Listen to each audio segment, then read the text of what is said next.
वैशाख मास महात्म 7वां अध्याय। सुखदेव कहते हैं, परमात्मा भगवान नारायण 4 भुजाओं से सुशोभित थे।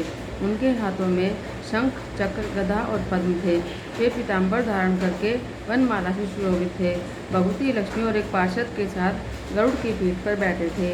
उनका दुसह तेज देखकर राजा के नेत्र बंद हो गए। उनके अंगों में रोमांच हो आया, नेत्रों से आंसू बहने लगे। भगवत दर्शन के आनंद में उनका हृदय डूब गया। उन्होंने तत्काल आगे बढ़कर भगवान को साष्टांग प्रणाम किया। फिर प्रेम भरे नेत्रों से भगवान श्रीहरि को बहुत देर तक निहार कर उनके चरण धोए और उस जल को अपने मस्तक पर धारण किया। उन्हीं चरणों की धोवन रूपा श्री गंगा जी ब्रह्मा जी सहित तीनों लोगों को पवित्र करती हैं। फिर राजा ने महान वैभव से बहुमूल्य वस्त्र, आभूषण और चंदन से हार, धूप, दीप और अमृत के समान नैवेद्य के निवेदन आदि से और अपने तन, मन, धन और आत्मा का समर्पण करके अद्वितीय पुराण पुरुष भगवान विष्णु का पूजन किया। पूजा के बाद इस प्रकार स्तुति करी, जो निर्गुण निरंजन प्रजापतियों के भी अधीश्वर हैं। ब्रह्मा आदि संपूर्ण देवता जिनकी वंदना करते हैं, उन परम पुरुष भगवान श्री हरि को मैं प्रणाम करता हूँ। शरणागतों की पाप राशि या नाश करने वाले आपके चरणारविंदों को परिपक्व योग वाले योगियों ने जो अपने हृदय में धारण किया है, यह उनके लिए बड़े सौभाग्य की बात है। बढ़ी हुई भक्ति के द्वारा अपने अंतःकरण तथा जीव भाव को भी आपके चरणों में ही चढ़ाकर वे योगीजन उन चरणों के चिंतन मात्र से आपके धाम को प्राप्त हुए हैं। चित्रक्रम करने वाले आप स्वतंत्र परमेश्वर को नमस्कार है। साधु पुरुषों पर अनुग्रह करने वाले आप परमात्मा को प्रणाम है। प्रभु, आपकी माया से मोहित होकर मैं स्त्री और धन रूपी विषयों में भटकता रहता हूँ। अनर्थ में ही मेरी दृष्टि अर्थ दृष्टि हो गई थी। हे प्रभु विष्णुमूर्ते, जब जीव पर आप अनंत शक्ति परमेश्वर की कृपा होती है, तभी उसे महापुरुषों का संग मिलता है, जिससे संसार समुद्र गोपद के समान हो जाता है।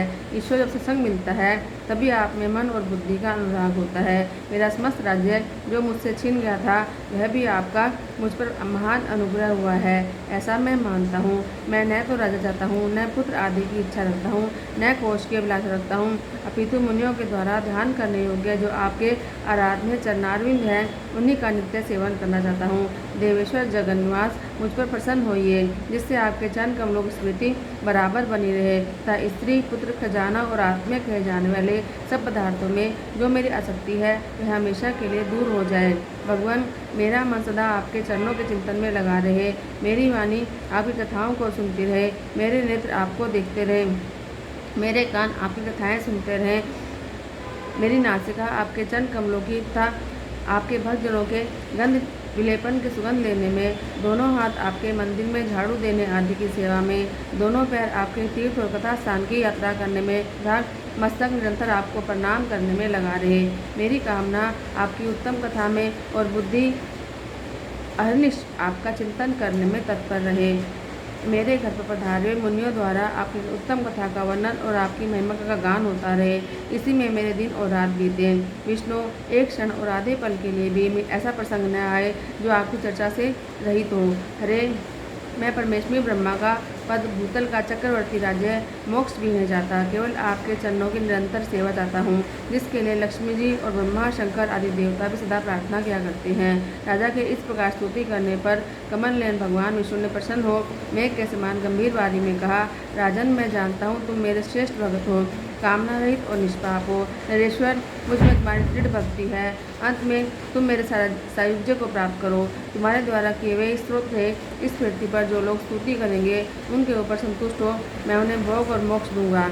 यह अक्षय तृतीया इस पृथ्वी पर प्रसिद्ध होगी, इसमें भोग और मोक्ष प्रदान करने वाला मैं तुम्हारे ऊपर प्रसन्न हुआ। जो मनुष्य इस स्थिति को किसी भी बहाने से तथा स्वभाव से ही स्नान, दान आदि क्रियाएं करते हैं, वे मेरे अविनाशी पद को प्राप्त होते हैं।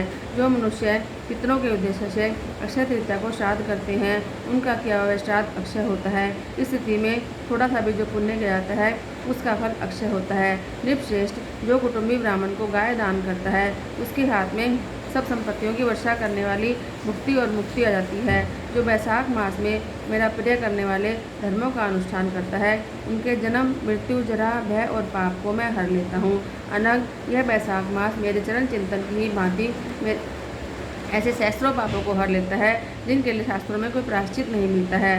राजा को यह वरदान देकर देवादिदेव भगवान जनार्दन सबके देखते देखते अंतर्ध्यान हो गए।